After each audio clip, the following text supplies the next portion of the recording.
আসসালামু আলাইকুম বন্ধুরা। সকাল সকালে রান্না বান্না শেষ।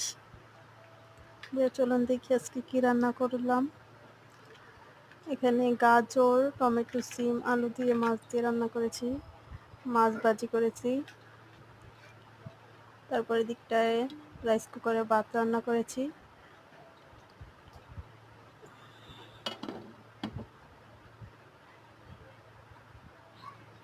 এখানে লাউ শাক ভাজি করেছি।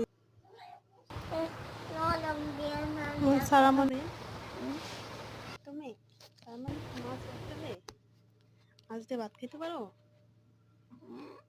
শুধু মাছ খাবে? বেশ। তো আজকের ভিডিওটা আপনাদের কাছে কেমন লেগেছে কমেন্ট করে জানাবেন। আর আমার চ্যানেলটিকে যারা লাইক অ্যান্ড সাবস্ক্রাইব করেননি, প্লিজ লাইক অ্যান্ড সাবস্ক্রাইব করে দিবেন।